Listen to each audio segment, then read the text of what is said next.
అందరికీ నమస్తే. Welcome to doctor Chaudhary Somipati YouTube channel. అపోహలు, సందేహాలు, వాస్తవాల కార్యక్రమంలో భాగంగా మనం ఇంకొక విషయాన్ని తెలుసుకోవటానికి ఈరోజు వీడియో ముందుకు రావటం జరిగింది. పిల్లల్లో లేదా పెద్దవాళ్ళలో ఇమ్యూనిటీ లేదా రోగనిరోధక శక్తి తక్కువగా ఉంటుందా? ఇది చాలామంది తల్లిదండ్రులు వాళ్ళ పిల్లల విషయంలో అడిగే విషయం. చాలామంది పెద్దవాళ్ళలో కూడా ఈ విషయం కనిపిస్తూనే ఉంటుంది. ఇలాగా ఎందుకు అడుగుతారు అని ఆలోచిస్తే, ముఖ్యంగా ప్రతి సీజన్లోనూ లేదా ఏదైనా తిన్నప్పుడు మా వాడికి జలుబు చేసేస్తుంది, ప్రతి సీజన్లోనూ లేదా ప్రతి నెలలోనూ ఒక్కసారన్నా జలుబు చేస్తుంది, ప్రతి సీజన్లో ఒకసారన్నా జలుబు చేస్తుంది.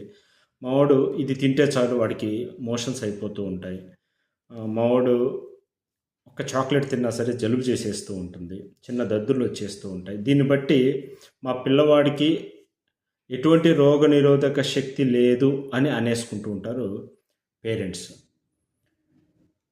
అలాగనే పెద్దవాళ్ళలో కూడా కొంతమంది అలాగ అనుకోవటం, మాకు చాలా రోగనిరోధక శక్తి ఉంటుంది, ఎక్కువగా తుమ్ములు వచ్చేస్తూ ఉంటాయి, చల్లగాలికి వెళ్తే తుమ్ములు వచ్చేస్తూ ఉంటాయి, ఇదంతా రోగనిరోధక శక్తి లేకపోవటం మూలానే జరుగుతుంది అని అనుకునే అపోహ చాలా మందిలో ఉంది. ముందుగా అసలు రోగనిరోధక శక్తి ఉందో లేదో తెలుసుకోవాలి అంటే, అసలు రోగనిరోధక శక్తి అంటే ఎలా ఉంటుంది, అది మన శరీరంలో ఎలాగా కనబడుతూ ఉంటుంది అనేది ముందు మనం తెలుసుకోవాలి. రోగనిరోధక శక్తి అనేది రెండు రకాలుగా మనం చూస్తూ ఉంటాం. ఒకటి, మన శరీరం మీదనే అది బాహ్యంగా వచ్చేస్తూ ఉంటుంది రోగనిరోధక శక్తి, అంటే తన ఎక్స్ప్రెషన్స్ని బాహ్యంగా బయటికి వ్యక్తపరుస్తూ ఉంటుంది. రెండో రకం రక్తంలో వ్యక్తపరుస్తూ ఉంటుంది రోగనిరోధక శక్తిని. ఆ శక్తి స్థాయిలు ఒకటేమో బాహ్యంగా అనిపించటం, ఒకటేమో రక్తంలో కనిపించటం. మనకు తెలుసు, ఒక దోమ కుడితే దురద రావటం, ఇది కూడా రోగనిరోధక శక్తి యొక్క బాహ్యంగా ఎక్స్టర్నల్గా ఎక్స్ప్రెస్ చేసే విషయమే. అలాగనే చల్లగాలికి వెళ్తే తుమ్ము రావటం, ఇది కూడా రోగనిరోధక శక్తి ఆ చల్లగాలిని శరీరంలోకి వెళ్లకుండా బయటికి కొట్టేసే ప్రక్రియ. అలాగనే ఏదైనా పడని పదార్థం మనం తిన్నాం అనుకోండి, పొరపాటున మామిడి పండు తిన్నాం, ఒక ఫుడ్ పాయిజన్ అయింది, మోషన్స్ రావటం. మోషన్స్ అనేది అందరూ ఇది చెడ్డ లక్షణంగా అనుకుంటారు, కానీ మీరు తిన్న ఆహారం ఆ విష పదార్థాన్ని మోషన్స్ రూపంలో బయటికి వెళ్ళగొడుతూ ఉంది శరీరం. ఇది కూడా రోగనిరోధక శక్తిలో ఒక పార్టీ. ఇది బ్యాలెన్స్డ్గా జరిగితే సరిపోతుంది. అది ఎప్పుడైతే ఒక 10 అవ్వాల్సిన మోషన్స్ ఒక 20-30 అలాగ అన్కంట్రోల్డ్గా అవుతున్నాయో, 10 రావాల్సిన తుమ్ములు అన్కంట్రోల్డ్గా ఒక 50-100 తుమ్ములు అలాగే ఏకబిగిన వస్తూ ఉన్నాయో, అప్పుడు మాత్రమే ఆ రోగనిరోధక శక్తి అదుపు తప్పిందిగా మనం భావించాలి. అంతేగాని రోగనిరోధక శక్తి అసలు లేకపోవటం అనేది కాదు. రోగనిరోధక శక్తి ఉండవలసిన స్థాయిలో ఉండకుండా మరి ఎక్కువగా ఉంది అని అనేది అర్థం చేసుకోవాలి. అలానే రక్తంలో కూడా రోగనిరోధక శక్తి ఎలా తెలుస్తూ ఉంటుంది, మనం ల్యాబొరేటరీ టెస్ట్కి పంపించినప్పుడు డబ్ల్యూబీసీ పెరిగి ఉండటం, ఈస్నోఫిల్స్ పెరిగి ఉండటం, ఈఎస్ఆర్ కాదు మిగిలిన ఐజీ ఇమ్యూనో యాంటీబాడీస్ ఉంటాయి, యాంటీబాడీస్ పెరిగి ఉండటం, ఇవన్నీ కూడా ఇంటర్నల్గా మనకి ఆ రోగనిరోధక శక్తిని చూపించే మార్గాలే. వీటి వల్లనే కొన్ని యాంటీజెన్స్ అంటే చిన్న చిన్న సూక్ష్మక్రిములన్నీ అడ్డుకోబడుతూ ఉంటాయి. సో ఇలాగా మనకి రోగనిరోధక శక్తి రెండు విధాలుగాను కనిపిస్తూ ఉంటుంది. బాహ్యంగా కనిపించేది మనం పొరపాటున ఒక తుమ్ము తుమ్మితే దాన్ని చెడ్డగా అనుకుంటాం తప్పితే, ఇది మన శరీరంలోకి ఎంటర్ అవ్వబోతున్న దుమ్మును కానీ ఒక సూక్ష్మ క్రిమిని కానీ బయటకు కొట్టిందన్న ఆలోచనతోటి మనం చూడం. ఎప్పుడు అబ్నార్మల్ అని అనుకోవాలి, అది ఎంత కావాలో అంతకంటే ఎక్కువగా ఎక్స్ప్రెస్ చేస్తున్నప్పుడే అబ్నార్మల్ అని అనుకోవాలి. పొరపాటున ఒక దుమ్ము వెళ్తే ఒక తుమ్ము రావటం సహజం. ఒక దుమ్ము కణం లోపలికి వెళ్ళినప్పుడు 100 తుమ్ములు వచ్చాయనుకోండి, అది ఖచ్చితంగా అబ్నార్మలే.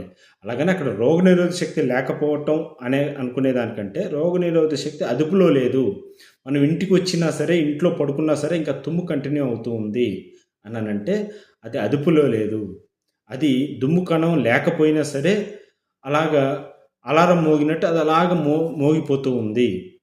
ఇది మనం గమనించాల్సిన విషయం. ఇలాగా రోగనిరోధక శక్తి వ్యవస్థ అంతా మనకి రోగం డెవలప్ అయిన తర్వాతనే కాదు, రోగం రాకుండానే ఇలాగ తుమ్ముల రూపంలోనూ దురద రూపంలోనూ మనకి ఏదో విధంగా చెప్పాలని చూస్తూ ఉంటాయి. కానీ మనం వాటిని వేరే రకంగా అనుకుంటూ ఆ యాక్షన్స్‌ని తుమ్ములు తగ్గటానికి మందులు వేసుకోవటం, దురద తగ్గటానికి మందులు వేసుకోవటం మూలాన ఆ రోగనిరోధక శక్తి తను ఏం చెప్పదలుచుకుందో మనం మాస్క్ చేసేస్తాం. వాటిని సప్రెషన్స్ అని అంటారు. తద్వారా ఏం జరుగుతుందనంటే ఒకవేళ తుమ్ములను ఆపారు అని అనుకుందాం. ఆ దుమ్ము లోపలికి డైరెక్ట్‌గా వెళ్ళిపోతుంది. ఎందుకంటే తుమ్ము అనేది బయటకు కొట్టేసే ప్రయత్నాన్ని మీరు ఒక సిట్రిజిన్ అనే టాబ్లెట్ తోటి అడ్డుకున్నారు. అలాగనే ఒక దగ్గు సిరప్ వేసి దగ్గుతోటి ఆ కఫం రూపంలో దాన్ని లోపలుండే దుమ్ముని, ధూళిని, బ్యాక్టీరియాని బయటికి పంపించే పనిని కూడా మీరు ఒక దగ్గు సిరప్ వేసేసి అడ్డుకుంటారు. అడ్డుకోవటం మూలాన ఆ కఫం అలాగనే అక్కడే ఉండిపోతుంది. ఆ దుమ్ము అక్కడే ఉండిపోతుంది. అలాగనే బ్యాక్టీరియా కూడా అక్కడే ఉండిపోతుంది. ఇలాగ ఉండిపోవటం మూలాన ఇంకా జబ్బు పెరుగుతూ ఉంటుంది. కాబట్టి రోగనిరోధక శక్తిని అర్థం చేసుకుంటూ అది ఎలా పనిచేస్తుందో తెలుసుకుంటూ మనం మందులు వాడాలి కానీ ప్రతిదానికి చిన్న చితక్కి మందు వాడకూడదు. రోగనిరోధక శక్తి లేదు అని అనుకోకూడదు. ఉంటుంది మొట్టమొదట మనకి మందులు కనిపెట్టక ముందు మనలోనే పెద్ద మందు ఈ రోగనిరోధక శక్తి రూపంలోనే ఉంటుంది. కాబట్టి ఈ తుమ్ములు, దగ్గు, ఇచ్చింగు, మోషన్స్, ఇంకా కొన్ని విషయాలు స్వెట్టింగ్ అవ్వటం, ఇవన్నీ కూడా రోగనిరోధక శక్తిలో భాగాలే. వాటిని మనం అపార్థం చేసుకుంటూ వాటికి మెడిసిన్స్ వేసేసి దాన్ని అనగొట్టడం. ఫర్ ఎగ్జాంపుల్, ఒక చిన్న జలుబు చేసింది, కొంత బ్యాక్టీరియా లేదా వైరల్ జ్వరం వచ్చింది, ఫీవర్ పెరుగుతుంది, జ్వరం అనిపిస్తుంది, ఒళ్ళంతా వేడిగా అనిపిస్తుంది. మనం ఏం చేస్తాం? వెంటనే మెడికల్ షాప్కి పరిగెత్తి పారాసిటమాల్ తీసుకొచ్చి ఆ జ్వరాన్ని అణిచేస్తాం. సో సహజంగా పనిచేసే ఈ జ్వరాన్ని కూడా మీరు అణిచేయటం మూలాన ఆ పెరిగిన జ్వరం కొన్ని లక్షల బ్యాక్టీరియాని చంపేస్తుంది, వైరస్ని చంపేస్తుంది అది. కానీ మీరు దాన్ని అణిచేసి ఫీవర్ తగ్గింది అన్న భ్రమతోటి లోపల ఆ బ్యాక్టీరియా సంతతిని పెరగటానికి ఇండైరెక్ట్గా మీరే కారణమవుతూ ఉన్నారు. సో రోగనిరోధక శక్తి తన పని తాను చేసుకునేటప్పుడు మనం ఆ పనులు చేయకూడదు. ఇక్కడ రోగనిరోధక శక్తి అతిగా పనిచేస్తుందా లేదా అనేది మనం చూడాలి, లేదా అసలు పని చేయట్లేదా అన్నది చూడాలి. ప్రతి దానికి మనం ఆ రోగనిరోధక శక్తితోటి ఇంటర్ఫియర్ అవ్వకూడదు. మీరు కొంతమందిలో చూసి ఉంటారు, వాళ్ళకి ఎటువంటి ఇన్ఫెక్షన్స్ వచ్చినా, వాళ్ళకి ఎటువంటి సిమ్టమ్స్ కొద్దిగా కూడా ఫీవర్ రాదు, కానీ బాగా నీరసపడుతూ ఉంటారు. సరిగా భోజనం చేయకపోవటం మూలాన, సరైన విటమిన్స్ కానీ సరైన పోషకాహారం లేకపోవటం మూలాన ఒక్కొక్కసారి వాళ్ళ రోగనిరోధక శక్తి వ్యవస్థ చాలా తక్కువగా ఉంటుంది వాళ్ళల్లో. ఆ తక్కువగా ఉండటం వలన కనీసపు దుమ్ము వెళ్తే కనీసపు తుమ్ము రాదు. ఒక బ్యాక్టీరియా శరీరం లోపలికి వెళ్తే కనీస జ్వరం రాదు. ఇది కూడా చాలా డేంజర్. ఇది ఆ పేషెంట్ని చాలా నష్టపరుస్తుంది. అటువంటి పరిస్థితుల్లో దాన్ని రోగనిరోధక శక్తి తక్కువ ఉన్న పర్సన్గా మనం గమనించాలి. సో ఎప్పుడు సమతుల్యతతో బ్యాలెన్స్డ్గా ఉండే రోగనిరోధక వ్యవస్థ ఒక 5-10 తుమ్ముల్ని ఎక్స్ప్రెస్ చేస్తూ ఉంటుంది. ఆ తుమ్ముల్ని మనం అబ్నార్మల్గా అనుకొని, మా పిల్లవాడికి ఎప్పుడూ జలుబు చేస్తూనే ఉంటుంది, మా వాడికి ఎప్పుడు మోషన్స్ అవుతూనే ఉంటాయి, ఏది పడదు అని అనుకోవటం, ఇచ్చింగ్ వస్తూ ఉంటుంది, ఒక దోమ కుడితే ఇచ్చింగ్ వస్తూ ఉంటుంది, ఇలా ప్రతిదానికి రోగనిరోధక శక్తి లేదు అని అనుకోవటం మన అపోహ. సో ఇటువంటి బాహ్యంగా కనిపించే ఇమ్యూన్ రెస్పాన్సెస్ని మనం గమనిస్తూ దానికి తగినట్టు మాత్రమే మనం ప్రవర్తించాలి.